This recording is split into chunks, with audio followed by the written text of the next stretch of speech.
Makanya kalau sholawat jangan minta utangnya dibayarin. Ya. Kalau udah doanya Habib tuh, ya Allah semoga yang hadir terbayar utangnya, aminnya kenceng. Remeh amat sholawatnya.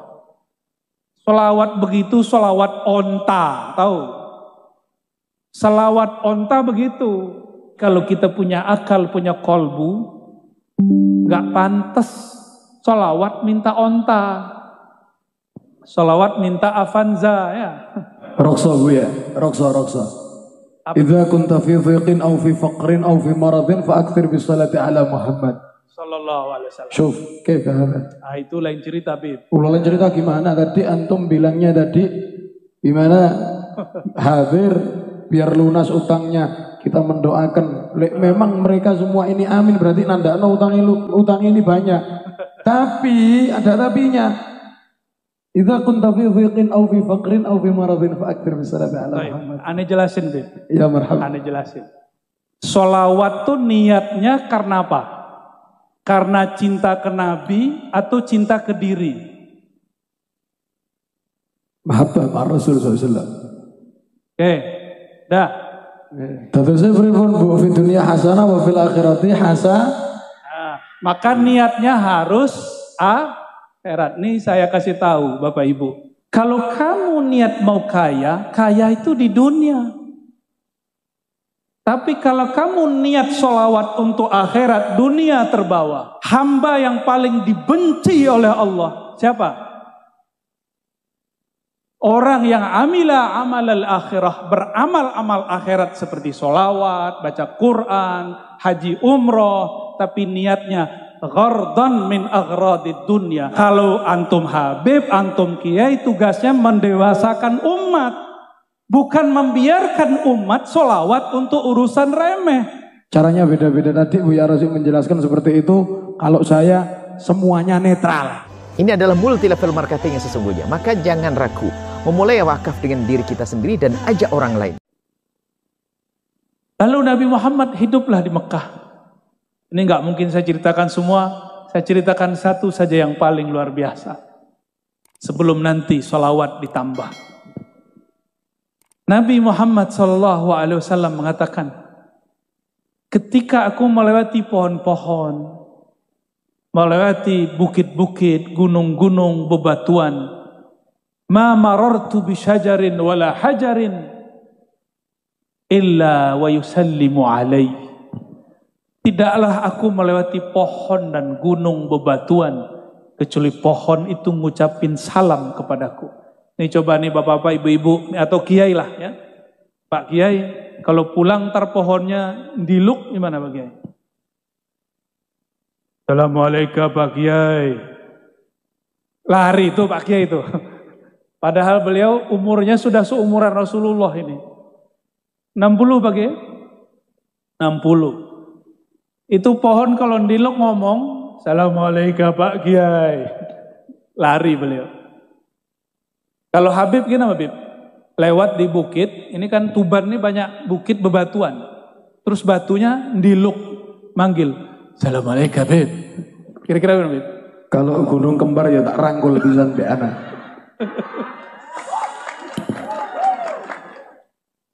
Ampun ketemu Habib Jawa ya.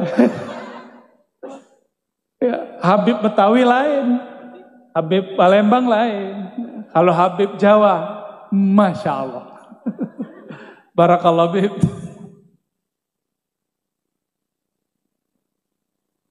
Nabi Muhammad melewati gunung, ini bukan gunung kembar Habib.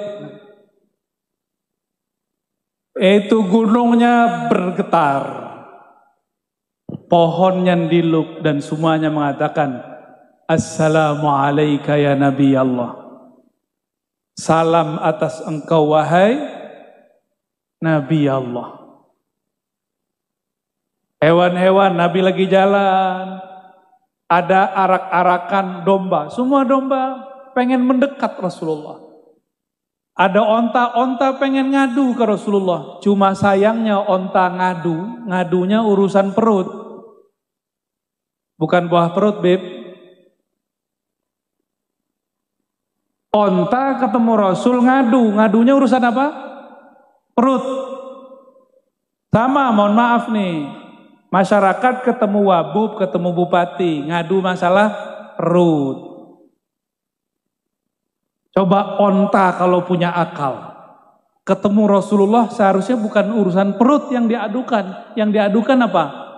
Wahai Rasulullah, beri syafaat, aku masukkan aku ke dalam surga. Itu seharusnya.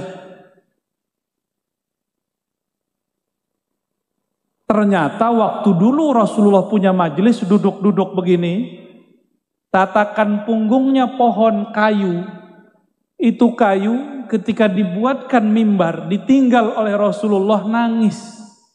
Coba ibu-ibu dengerin pohon nangis, kabur pasti pengajian. Ini pohon Hanna Hanina. Dia menangis karena dia rindu merasakan punggung Rasulullah Sallallahu Alaihi Wasallam. Akhirnya itu semua sahabat yang hadir dengar. Berarti sahabat ini punya karomah, mendengarkan suara tangisnya kayu-kayu. Turunlah Rasulullah dari mimbar, Nabi elus-elus ditanya, wahai kayu. Tuh Nabi bisa ngomong sama kayu. Coba kalau Pak Kiai bisa ngomong sama kayu, kita ngomong, Pak Kiai sudah begini ya. Paling tinggi kita bilang, Kiai udah majeduk, kejedot palanya sama dinding. Tapi Rasulullah SAW ngomong dilus, dan tidak ada satu sahabat pun yang mengatakan Rasulullah itu gila. Kenapa? Rasulullah dan para sahabat sama-sama mendengarkan tangisnya. Dielus seperti anak kecil, kemudian berhenti nangis. Ditanya, wahai kayu, engkau pilih jadi sandaranku di dunia atau masuk surga? Apa jawaban si kayu? Apa jawaban dia? Masuk, tapi menurut saya itu juga kurang benar, kurang sempurna, walaupun lebih tinggi daripada onta. Makanya kalau sholawat jangan minta onta utangnya dibayarin. Kalau udah doanya Habib tuh, ya Allah semoga yang hadir terbayar utangnya, aminnya kenceng. Jadi niat hadir sholawat bukan karena cinta Rasul, tapi supaya utang terbayar. Remeh amat sholawatnya. Sholawat begitu, sholawat onta, tahu? Sholawat onta begitu. Ketemu Rasulullah hanya urus masalah perut. Untuk onta itu udah keren, hebat. Dia tahu itu Rasulullah. Tapi kalau kita punya akal, punya kolbu, nggak pantas sholawat minta onta, sholawat minta Avanza ya, sholawat minta, sekarang yang lagi tren apa nih? Roksa bu ya, roksa. Idza kunta fi dhiqin aw fi faqrin aw fi maradin fa akthir bis salati ala Muhammad sallallahu alaihi wasallam. Syuf, kaifa hada? Itu lain cerita, Bib. Lain cerita gimana? Tadi antum bilangnya tadi gimana? Hadir biar lunas utangnya. Kita mendoakan, memang mereka semua ini amin, berarti nandakno utang ini banyak. Tapi ada tapinya. Idza kunta fi dhiqin aw fi faqrin aw fi maradin fa akthir bis salati ala Muhammad. Ane jelasin, Bib. Ya marhaba. Ane jelasin. Sholawat tuh niatnya karena apa? Karena cinta ke Nabi atau cinta ke diri? Mahabbah ma Rasul sallallahu. Oke. Dah, kalau cinta ke Nabi dapat berkah, punya penyakit sembuh. Bukan karena kita ingin sembuh tuh sholawat, itu kebalik. Orang seperti ini di dunia dapat syafaat, tapi di akhirat belum tentu. Nanti ketika datang di hari kiamat nanya, wahai Rasulullah syafaati saya, Nabi nanti jawab, kan sudah dibalas di dunia, utangmu lunas kan? Ya. Terusnya pripun bu, fi dunia hasanah wa fil akhirati hasanah. Maka niatnya harus akhirat. Nih saya kasih tahu Bapak Ibu. Saya dulu lama ngamalin sholawat pengen kaya, nggak kaya-kaya. Saya punya sakit nggak sembuh-sembuh. Tahu-tahu ditegur sama guru saya, seorang sayyid. seorang mursyid juga. Apa kata beliau? Kamu sholawat niatnya apa? Mau kaya, Kiai? Norak. Loh kenapa? Kalau kamu niat mau kaya, kaya itu di dunia. Tapi kalau kamu niat sholawat untuk akhirat, dunia terbawa. Maka semenjak saat itu, teringatlah saya kalam Imam Abul Hasan Syazili. Apa kata beliau? Abghadul ibad ilallah. Hamba yang paling dibenci oleh Allah. Siapa? Orang yang amila amal al-akhirah. Beramal amal akhirat seperti sholawat, baca Quran, haji umroh. Tapi niatnya ghardan min aghradid dunya. Untuk urusan duniawi. Ini yang ngomong Imam Abul Hasan Syazili. Beliau seorang syarif. Zuriat Sayyidina Al-Hasan. Jadi tugas kita kalau antum Habib, antum Kiai, tugasnya mendewasakan umat. Bukan membiarkan umat sholawat untuk urusan remeh. Kita naikkan spiritual mereka yang tadinya sholawat hanya untuk urusan li izalati faqrin atau maradin, li qada'i hajatin. Sekarang kepada yang lebih tinggi. Apa yang lebih tinggi? Syafaat Nabi fid darain. Syafaat Nabi di dunia plus akhirat. Jangan hanya urusan dunia. Tugas kami itu Bapak Ibu, ya. Maka saya minta ampun kepada Allah jika dulu pernah mengajarkan kalau kamu sakit sholawat itu belum selesai, masih koma, harus diteruskan. Coba lihat sholawat tibil kulub. Yang pertama kulub atau jasad.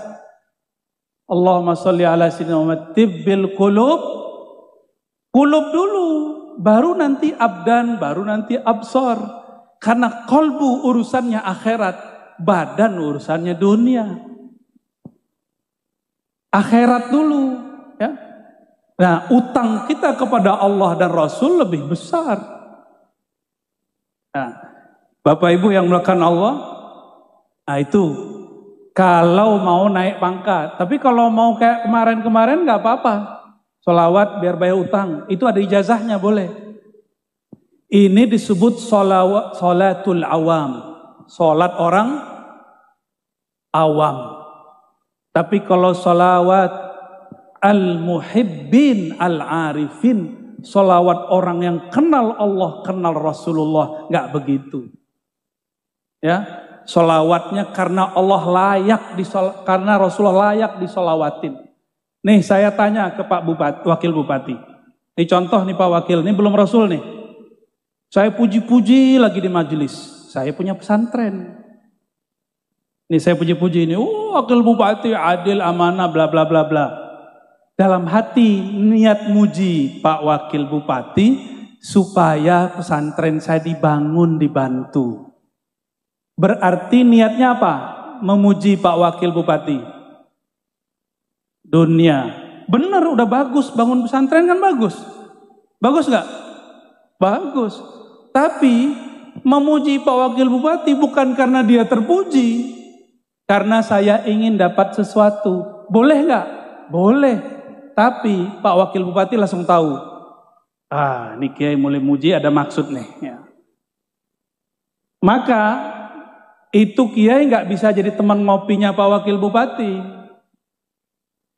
Karena dia deketin saya ada proposal setelah muji. Boleh nggak? Boleh, tapi elok nggak? Ada orang muji Pak Wakil Bupati. Dari hati nggak ada maksud apa-apa. Nah, orang ini cocok jadi teman ngopi. Nyaman nggak Pak Wakil? Nyaman. Rasulullah sama orang yang niat apapun dikasih. Tapi Rasulullah memilih khawasus sahabah. Sahabat-sahabat yang khawas, yang mulia. Itu sahabat-sahabat yang berjuang karena Rasulullah. Bukan karena dirinya. Jadi ada sholawatnya itu sholawat nafsiyah namanya. Sholawat karena dirinya. Ada yang sholawatnya karena Nabi Muhammad, sholawat Muhammadiyah. Sholawat, semua sholawat kita yang kita niatkan karena Nabi layak disolawati, baru tuh solawatnya benar. Oke? Ya, barangkali itu yang boleh saya sampaikan ya. Maka kajian malam ini saya simpulkan bahwa baginda Nabi Muhammad SAW, beliaulah khairul maulud, sebaik-baik orang yang dilahirkan. Maka ibundanya juga adalah ibu yang paling mulia yang dilahirkan. Maka dimanapun beliau menginjakkan kaki, di sana semua benda, semua tempat mengucapkan salam. Namun kita harus beda dengan mereka karena kita punya kolbu, punya akal. Bersolawatlah karena beliau layak disolawati. Insya Allah jika sakit Allah sembuhkan. Tapi jika sakitnya tidak disembuhkan, kita tetap solawat. Karena solawat kita bukan karena tersembuh daripada penyakit. Kalau utangnya tidak terlunaskan, kita tetap solawat. Karena solawat kita bukan untuk urusan duniawi. Syukur-syukur jika berkah Allah lunaskan. Begitu barangkali. Wassallallahu ala sayyidina Muhammad. Assalamualaikum warahmatullahi wabarakatuh.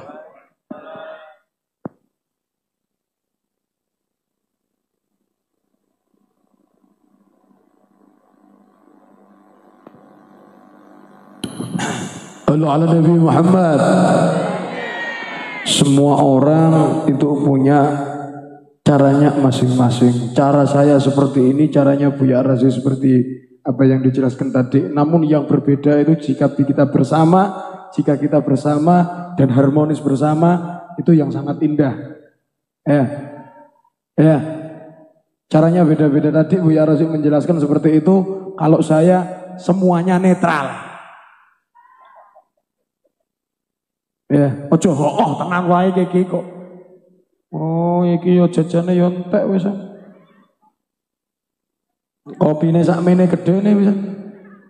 Insyaallah. Ya ala Nabi Muhammad. Lanjut. Turi pote ditandur ing kebon agung. Ana seret tipe nyemplung mbok ira kembange apa.